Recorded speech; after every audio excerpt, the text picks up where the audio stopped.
Mathematical problems involving equations of the form ax equals b, where A is a matrix and x and b are both column vectors, are problems in linear algebra, sometimes called matrix algebra. Engineering and scientific disciplines are rife with such problems. Thus, an understanding of their setup and their solution is a crucial part of the education of many engineers and scientists. As we'll see in this brief introduction, MATLAB provides a powerful and convenient means for finding solutions to these problems.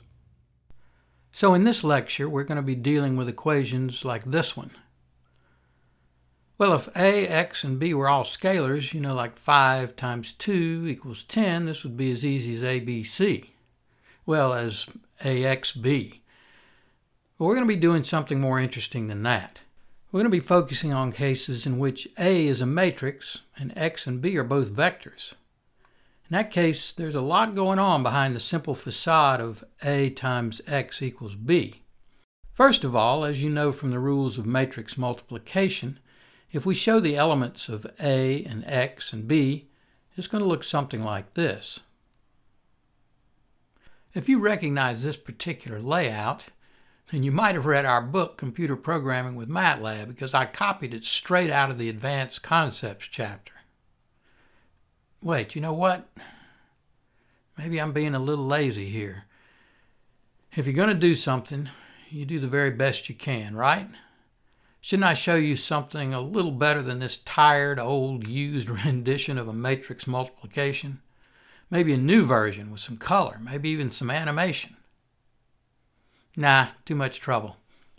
Anyway, as you can see here, x is a column vector whose height n must equal the width, not the height, of A. B is a column vector too, but its height m does equal the height of A.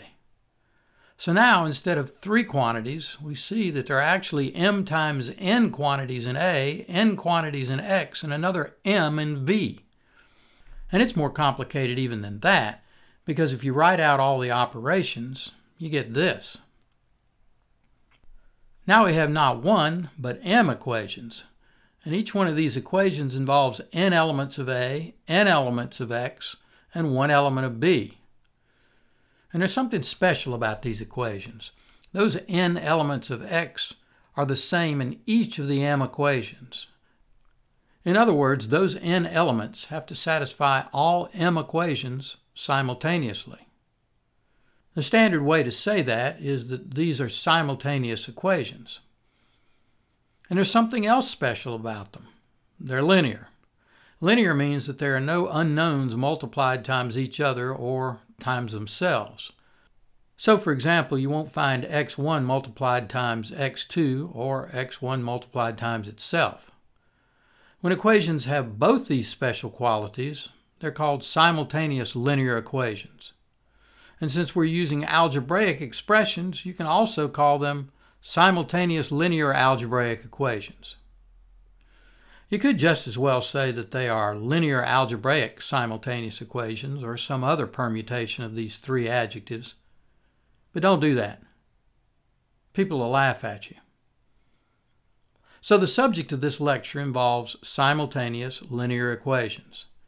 And we will confront the typical problem that arises with them. That problem is to find the elements of x that will solve all n equations simultaneously when you're given the elements of A and the elements of B. When there are only 2 or 3 equations, you can do it with a simple hand calculator. But if we have, say, 5 equations, solving by hand is out of the question. We need power tools for the big jobs. And MATLAB is perfect for this job. But let's look at a simple example with just 2 equations. Here we have 2 simultaneous linear equations and 2 unknowns, x1 and x2. And as I said, we can solve these equations by hand. And here's the answer. x1 equals 3.5652 and x2 equals minus 1.6522. Now let's solve the same 2 equations with MATLAB. To solve them with MATLAB, we need to get them into the form of a matrix equation, like this. Here we've written the coefficients of the x's in matrix form, and the x's and the b's in column vector form. This single equation down here is equivalent to this set of two equations up here because of the rules of matrix multiplication. If you're not familiar with those rules, then you might want to watch the video named Arithmetic Part 1 in Lesson 2 of our introductory course. Okay, to work on this problem in MATLAB, we form a matrix A from the coefficients on the left sides of the equations, and we form a column vector B from the constants on the right sides of the equations. Now, because of how we've set up A and B, we can see that the two equations are equivalent to the single equation A times X equals B. But now what? If the variables in this equation were scalars instead of a matrix and two vectors, like, say, 5x equals 10, we could just divide B by A and get X. You know, like this. To put it more formally, we use the forward slash operator with the operands 10 and 5. For that matter, we could accomplish the same thing with the backslash operator by putting the operands in the other order,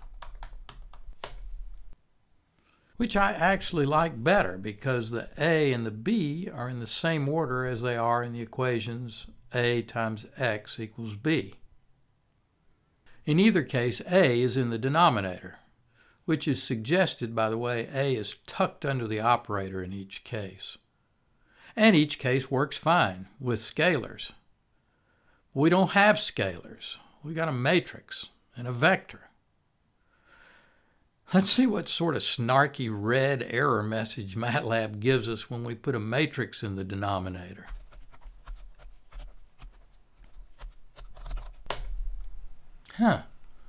No error. And these numbers look very familiar. Let's look at our hand solution again. Well, we just got the same answer with MATLAB that we got by hand. Could it be that simple? We should probably check to see whether it's the correct answer. If these numbers are correct, then A times X has to equal B. Oh yeah, it's correct all right. And that, friends, is all there is to solving simultaneous linear algebraic equations with MATLAB. You put the coefficients from the left side of the equations into a matrix.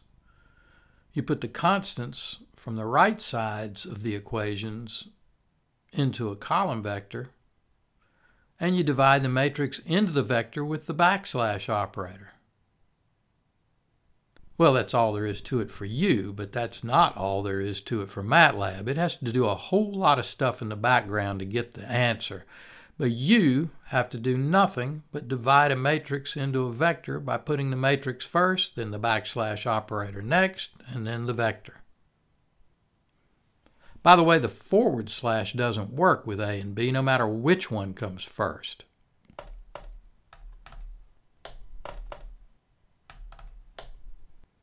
And you could have figured that out from the compatibility rules that we gave you for the forward and backslash operators in our lecture on mixed mode arithmetic.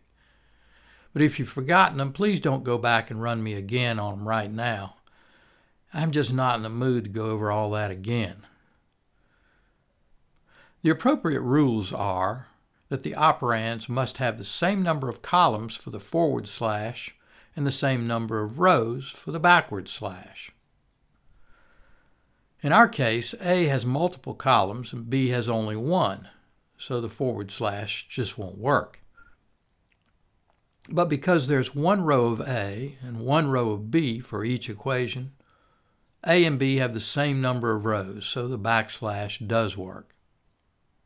And if you correctly choose the backslash operator but put the B before the A, you get a row vector as an answer with the wrong elements. So use the backslash operator and put the A before the B, and you are guaranteed to get the right answer. Oh, and in case you'd like to see a larger problem, let's solve one with 20 equations and 20 unknowns. I'll use the function rand to help me gin up a matrix of coefficients and a vector b of constants, and I'll initialize it with RNG so you can try the same thing with the same numbers.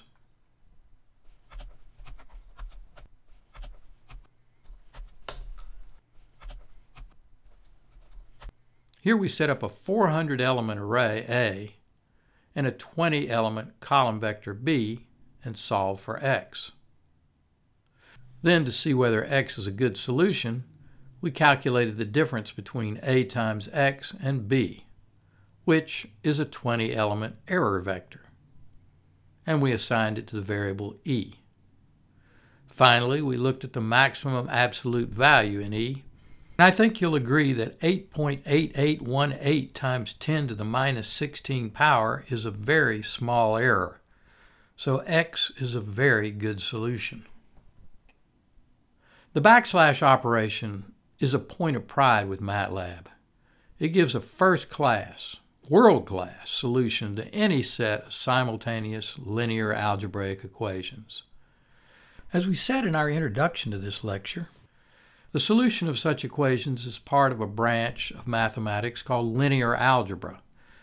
And since its invention in the 1970s by Cleve Moeller, MATLAB has maintained a strong library of solutions to linear algebra problems. Indeed, Dr. Moeller himself was one of the developers of algorithms to solve problems in linear algebra when he invented MATLAB, and he incorporated those algorithms into it from its very inception. Most other programming languages, for example C, C++, Fortran, Java, provide no commands for solving this problem. Instead, the user of these languages must find a function written by other programmers or write their own functions to solve it. And writing a function to do this is no simple matter. By contrast, MATLAB provides an operator that solves the problem. You don't have to call a function at all. But if you really want to call a function, you can call mldivide, which stands for matrix left divide, and it gives exactly the same result as the backslash operator. So by now, we've probably convinced you that it's easy to get a good solution to a set of simultaneous equations of the form A times x equals b. In fact, it's extremely easy. You might even say suspiciously easy. And in some cases, you would be right. You might wonder why I'm saying good solution instead of just solution. I'm saying that because in some cases, the solution that you get from MATLAB is not so good. It's not because MATLAB has made a mistake or has a bad algorithm. Not a bit of it. MATLAB's algorithm is extremely good. When the solution is not good, it's because it's not possible to get a good solution. This situation surfaces when there is inconsistent information in the inputs, that is, in the matrix A and the vector B. Let's start by looking at a simple example of inconsistent information. For example, these two equations, 4x1 plus 5x2 equals 6, and 4x1 plus 5x2 equals 12. Both equations have the same left sides, but different right sides, so they are clearly inconsistent, and no solution exists. So what does MATLAB do when we try its all-powerful backslash operator on these equations? Does it choke? Give an error? Catch our computer on fire? I always keep a fire extinguisher handy, so let's try it.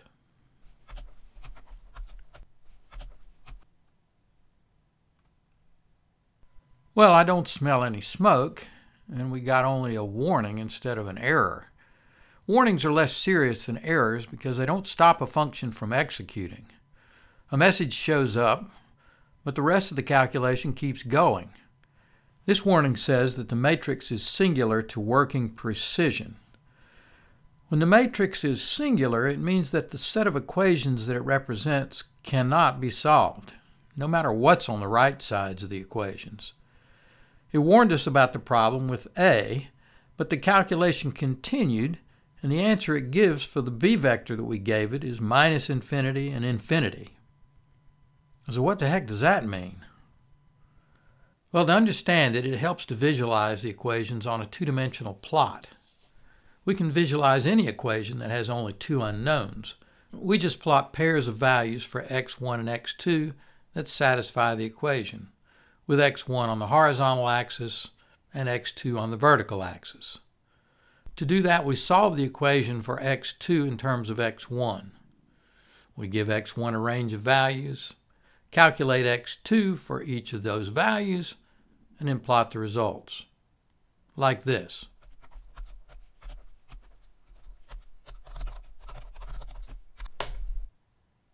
So here on the first line, we assigned x1 a vector of values from 0 to 10, spaced out in steps of 0.01. And then on the right side of the second line, we've solved the first equation for x2 in terms of x1 and set x2 equal to a vector of points that correspond to the x1 points, such that each pair of points satisfies the equation. Finally, we've plotted all these points using the plot function.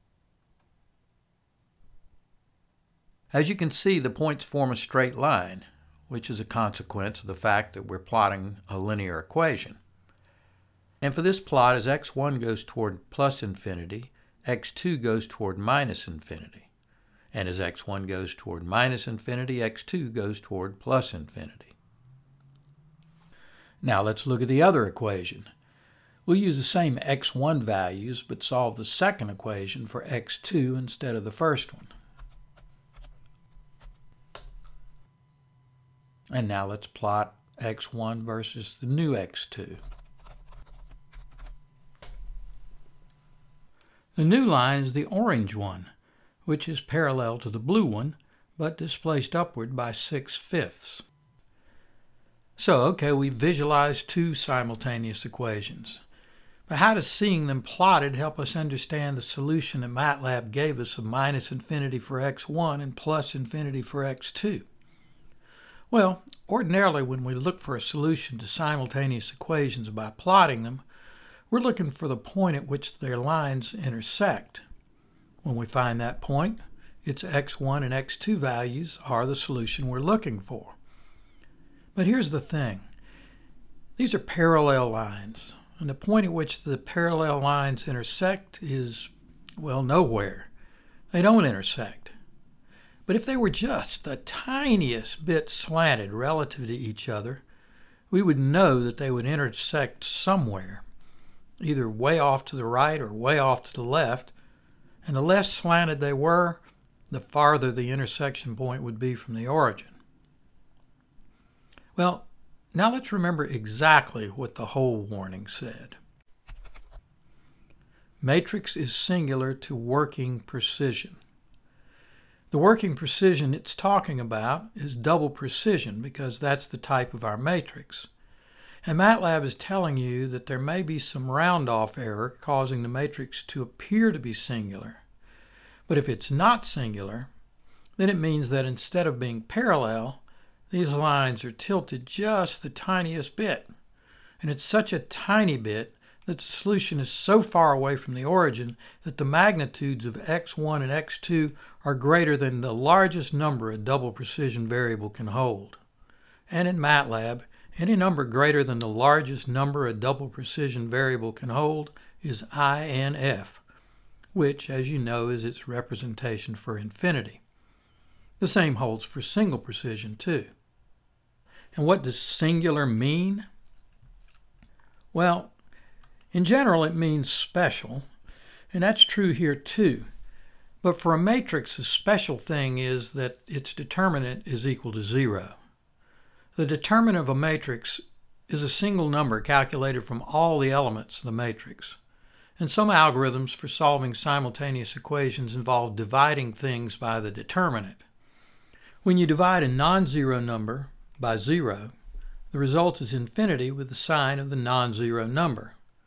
And that, or the equivalent, is what happened here. We can get some meaning from the signs of these infinities, too. Remember what we said about the blue line? That is, as x1 goes toward plus infinity, x2 goes toward minus infinity. And as x1 goes toward minus infinity, x2 goes toward plus infinity. Well, the same thing holds for the orange line too. So as these lines get closer and closer to being perfectly parallel, their intersection point x1, x2 approaches either plus infinity and minus infinity, or minus infinity and plus infinity. When MATLAB calculated the solution, it happened to get the second case, but either one tells the same story. Since the signs are opposite, the lines are parallel and sloping downward to the right. So the lines for our second set of equations never intersect. In other words, they intersect in infinity. In other words, they have no solution. Yes, MATLAB gave a solution when there was no solution, but it's not incorrect information, it's additional information. Now let's do the same thing with equations that do have a solution, like our first set. And now you know the drill. We get an expression for x2 in terms of x1 for each equation, which defines a line for each equation, and then plot both lines on the same graph.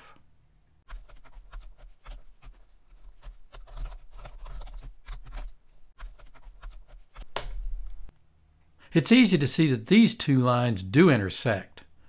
And to see that the intersection point is the solution to the equations, let's solve them with the backslash operator just as we did before, but this time plot the solution on the same graph with these lines that represent the equations.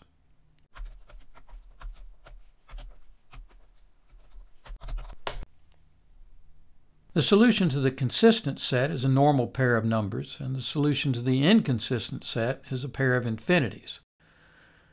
That star is the solution, and it's right there at the intersection. So we've studied two examples of simultaneous linear algebraic equations, a consistent set of equations and an inconsistent set. We plotted the lines for the equations and saw that for the consistent set they intersect, while for the inconsistent set they do not. So is that always true? Do the lines cross if and only if the equations are consistent? Well, no. We're now going to look at a set of inconsistent equations whose lines do intersect. And here they are. You might notice a couple things right off. First, although, as I just said, these are inconsistent equations, the title that we've chosen for them is Overdetermined Equations. And second, there are 3 equations here instead of 2. We still have just 2 unknowns, x1 and x2, but we've used them in 3 equations. This is our first example of simultaneous linear equations in which we have more equations than unknowns. In this case, and in almost every case in which there are more equations than unknowns, there is no set of values that will solve them. You might recognize the first 2 equations. They're the consistent pair that we've just plotted. We've simply added a third equation that's inconsistent with the other 2. Since we've already plotted the lines for the first 2, we can just add the line for the third one.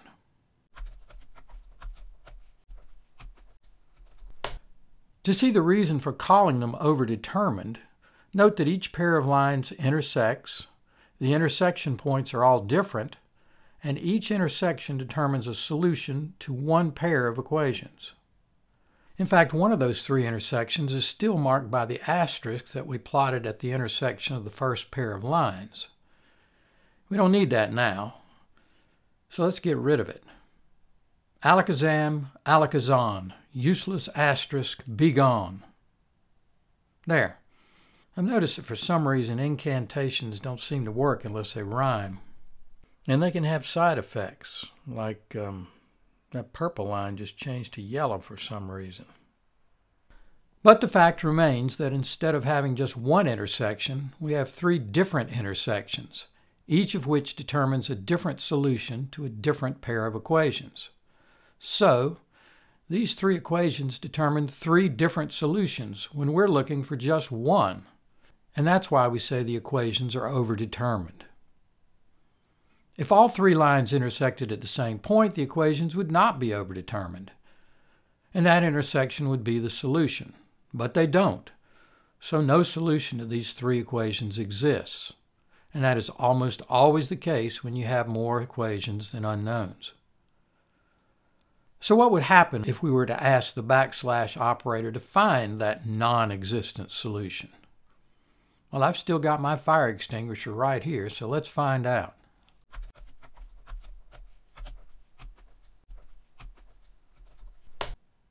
Well, what do you know? Once again, MATLAB gives a solution when there is no solution. But this time it doesn't give us infinities. This time the solution looks perfectly normal. So what is this so-called solution? Well, to answer that, let's start by plotting it.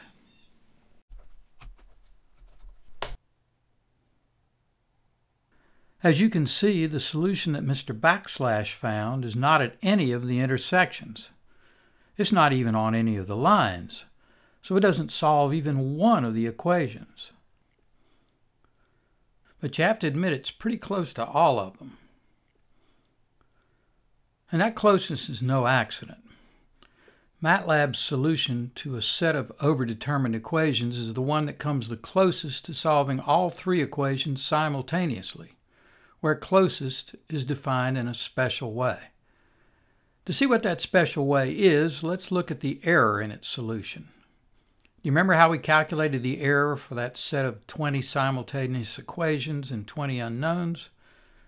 Well, let's do that same thing for this solution. As for the case of 20 equations, the elements of E are the errors for each equation. And for this case, there are 3 of them. But now, instead of looking at the error with the maximum absolute value, which in this case equals 0.9934 and pertains to just one equation, which happens to be the second one, we're going to look at a measure of error that includes all the equations. It's called the squared error, and it equals the sum of the squares of all the elements of E. So this tells us that the sum of squared errors in the solution that MATLAB gave us, SSE, is equal to 2.2443. And now we can tell you the special way in which the solution to a set of overdetermined equations is defined. It's the one solution that has the least sum of squared errors. This means that you could try any other solution X in the universe and calculate SSE in the same way, and you will never find one that gives a smaller sum of squared errors than the one that backslash operator gives you. This method of solving a set of overdetermined equations is called the least squares solution, and it's the one that is most likely to be the best solution for any given problem in engineering or science that involves linear simultaneous equations. To put it precisely, the solution that MATLAB gives to a set of overdetermined equations is the one that is closest in the least square sense to solving all of them. Of course, when there's a true solution, as you would expect when there are the same number of unknowns as equations, the error will be very small. To find out what very small means to MATLAB, you can look at the value returned by the built-in function EPS, which is short for epsilon, the Greek letter that stands for an arbitrarily small number in mathematical proofs. In MATLAB, it also stands for a small number, but it's not so arbitrary. Eps is the difference between the number 1.0 and the next largest number that a double precision value can represent. If the value of the sum of squared errors for your solution is more than, say, 1,000 times eps, then you can be almost certain that you've either typed something wrong or you're solving a set of overdetermined equations. Okay, it's time to take a little break with a fun little brain teaser.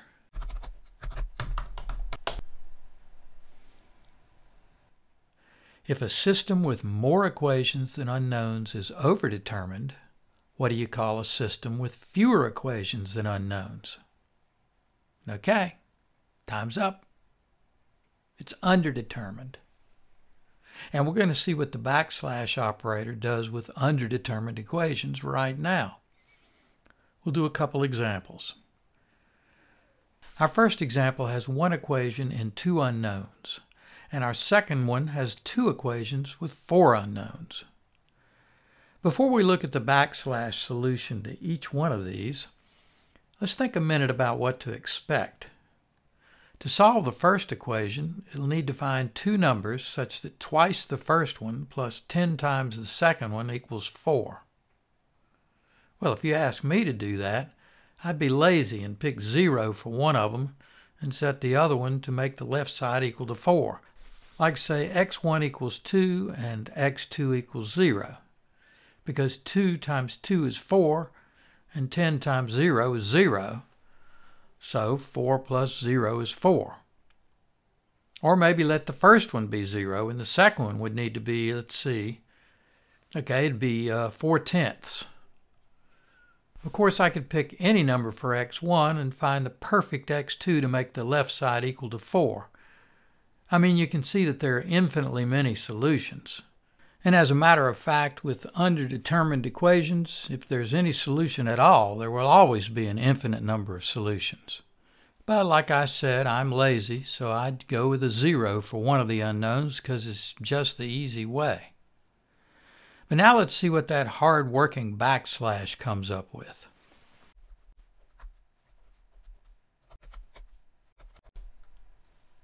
Oh, what do you know? The old backslasher stole my idea.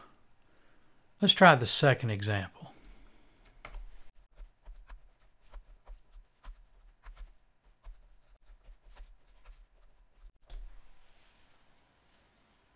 Look at that, 2 zeros. This backslash is a real operator. It took the doubly easy way out and set two of the unknowns equal to 0. And that, dear friends, is what it always does with underdetermined equations. It'll give you as many zeros as it can get away with, which is at least one for every missing equation. Here there are 4 unknowns and only 2 equations, so we would need 2 more equations to avoid having an undetermined solution. So we got 2 missing equations. So word to the wise. If you see even one 0 in the solution to simultaneous equations, and I mean an exact 0, like one of these, not just a tiny number like 10 to the minus 16, but an honest-to-goodness, no decimal, no negative power of 10, goose egg, zilch, nothing, nada, 0. Then you have probably got yourself fewer equations than unknowns. Or to put it another way, you probably got a matrix with fewer rows than columns. You know, a height less than its width, a short stack, landscape mode, a wide load. That may be exactly what you should have, but it usually isn't. It usually means something got left off somewhere. Well, we've got one more topic to cover in our introduction to solving linear equations with MATLAB, and it comes with a warning. It's not enough to blindly accept the solution that MATLAB provides, even if there aren't any zeros in it. We need also to consider the stability of the solution. What does that mean? Well, the most common measure of stability is the effect for a given set of equations ax equals b that changes in b have on x. This stability issue is confronted by engineers and scientists when a problem of the form that we've been looking at, in which ax equals b must be solved for x, and the elements in b are measured values. Any measurement is subject to error, and if small errors in those measurements cause the calculated values of x to change drastically, then we've got a problem. The problem is with the matrix A. And when it happens, the matrix A is said to be ill-conditioned. So what do you do about ill-conditioning? Well, first off, you need to know when you've got it. One way to do that would be to solve for x and then make some very small changes to the elements of b and solve again. If you change the elements by 1% and x changes by, say, 50%, then A is ill-conditioned. If x changes by only, say, 2%, then A is well-conditioned. Of course, you might be lucky and make changes that have only a small effect on x. To do a better job of testing, you might repeat this process hundreds or even thousands of times, making small, randomly selected changes, but you'd never be sure that you'd seen the worst possible case. But there's a better way, and it's a far easier way. MATLAB provides a function called cond, which is short for condition, that will look at your matrix and tell you how ill-conditioned it is. Let's try it on a couple different sets of equations. These equations look more like what you would expect in real-world problems, because the numbers aren't all integers like in our simplified examples. And we have two examples here, each one of which has two equations and two unknowns. We're going to find that one of these sets of equations is very ill-conditioned, while the other is perfectly well-conditioned. But you can't tell any of that by just looking at them. So let's ask MATLAB, which can see right through to the heart of the problem.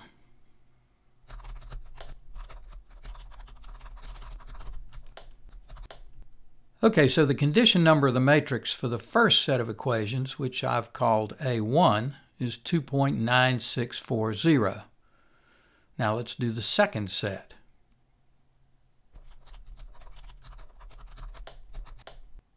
Okay, well, A2's condition number is 94,574, and that's a lot bigger than 2.964. So which one of these is ill-conditioned? Well, to answer that, you need to know whether a bigger condition number is better or worse. Which one do you think it is? Well, I won't keep you in suspense. Bigger is worse. The condition number for each set of equations is the maximum factor by which the percent error can increase from the inputs to the outputs. Since we don't want to increase the percent error from the inputs to the outputs, smaller is better. The outputs are the elements of x. And what are the inputs? Well, in the typical scenario, the coefficients on the left of the equations are calculated, whereas the values of the constants on the right are measured. Thus, the inputs are those constants on the right. So, for example, if the typical error that you would expect in measured values on the right of the equations is, say, 1% for each of these two examples, then the error in the output x for the first example will be no bigger than 2.964%. But for the second example, the error in x could be as large as 94,574%. The breakpoint from well-conditioned to ill-conditioned depends on the percent accuracy that you need for the outputs versus the percent accuracy that you can achieve for the inputs. More precisely, it's equal to the maximum percent error that you can tolerate in the outputs divided by the maximum percent error that you expect in the inputs. If you can tolerate an error of roughly 3% and you've got 1% accuracy in your inputs, then the first set of equations is well conditioned. But there is no conceivable scenario in which you could accept a 94,000-fold magnification of error, so the second set of equations is definitely ill-conditioned. Let's look at some example input errors for these equations and see what sort of output errors we get. Let's solve the first set of equations to start. Now let's add a small error to B1 and get a new input vector.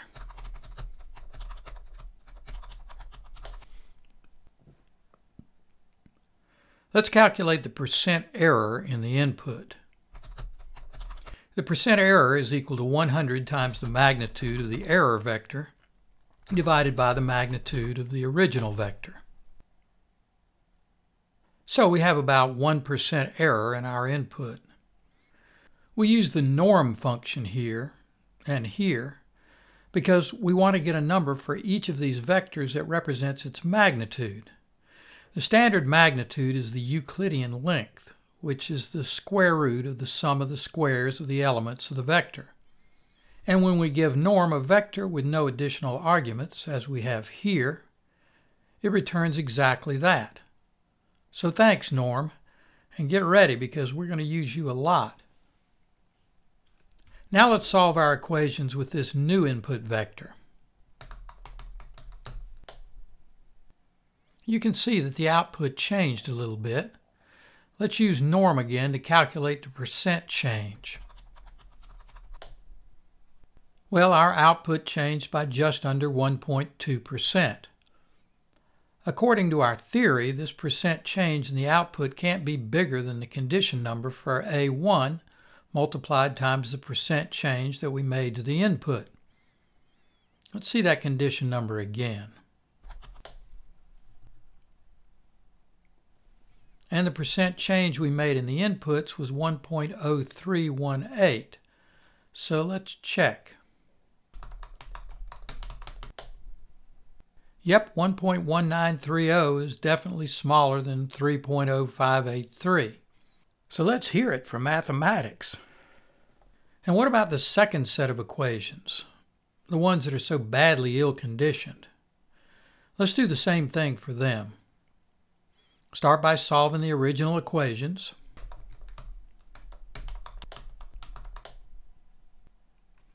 Once again, let's add that same small error vector to our input error vector B2. And calculate the percent input error. Again, we solve with the new input. And calculate the percent change in our output. Whoa! 2,389.1% error. Well, this is a disaster. It means that if the change we made in our input vector were the result of a 1% measurement error in the field, then the answer we would get as output would change by over 2,000%. To get an output error down to 1%, we can't tolerate more than 1/2000th% error in our measurements. I would not want to be the guy doing those measurements. Okay, let's check our theory again. What was the condition number for these equations? Oh yeah, over 94,000. Obviously, 2,389.1% output error is way below the limit, which is, let's see here, condition number times percent input error. Well, it's over 117,000%. Well, 3 cheers for mathematics. But boo to this second example of 2 equations and 2 unknowns. So now we understand how to check the condition of simultaneous equations and what the condition number means. So what do you do when the condition number is too large? Well, the answer is not to tell that person measuring the inputs to keep the error under 0.002%. The answer is to add 1 or more equations. The simultaneous equations that we get in science and engineering are determined from real-world problems. And typically, a real-world problem allows for the determination of additional equations. Suppose we had determined 1 additional equation for the second example, like, say, this one. Now we have an overdetermined system for our third example because we have 3 equations and just 2 unknowns. But we already know that our trusty backslash operator can handle that just fine. The question now is whether the matrix for this system, which looks like this,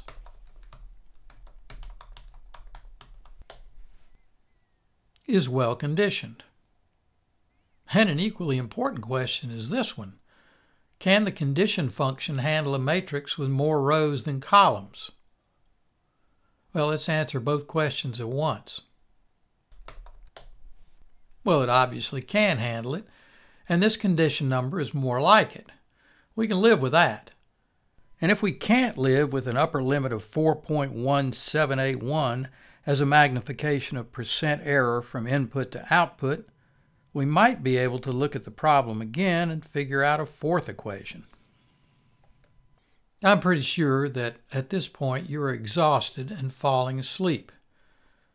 So I'm not going to do that same thing I did with adding input error and calculating the output error for the other 2 sets of equations for this set of equations. You can try that after you've had a nap. But I can tell you this. With this right side for these equations, the output error for a 1% input error will actually be less than 4%. So this brings to a close our introduction to solving linear equations in MATLAB. And in this introduction, we've seen how to solve a set of linear algebraic equations with the backslash operator, and we found that that clever operator works no matter whether the number of equations equals the number of unknowns, or is greater or less than the number of unknowns. And we learned the meaning of the condition of a set of equations and how to calculate the condition number. Gee, seems like I could have covered that in a lot less than, let's see here. Yes, 7 hours. No, wait, it just seemed like 7 hours. It was actually less than 50 minutes. Of course, you probably know that if you ask a professor anything, the answer is going to take about 50 minutes. Well, that is 50 minutes on Monday, Wednesday, or Friday. On Tuesday or Thursday, it'll take 75 minutes. Anyway, despite talking all this time, I've not even begun to scratch the surface of linear algebra. We didn't get to the inverse of a matrix, for example, or the pseudo-inverse, or singular value decomposition, or eigenvalues, or eigenvectors. All these topics and more are covered in a typical linear algebra course, and MATLAB has functions for all of them. It's worth spending a lot of time studying linear algebra because it's such an important topic. And why is it so important? Well, it's important because it just so happens that the vast majority of real-world mathematical problems in the universe that we live in are linear, or approximately linear, and many of those problems involve more than one unknown. If you haven't taken a course in linear algebra, then I encourage you to do so. And you can learn the basics in a few months, and then let MATLAB's functions do the heavy lifting for you. On the other hand, if you want to master the field so you can write your own functions, you're going to need to set aside a little bit more time, say approximately 1 lifetime. So if you're going to go that route, I recommend you get busy.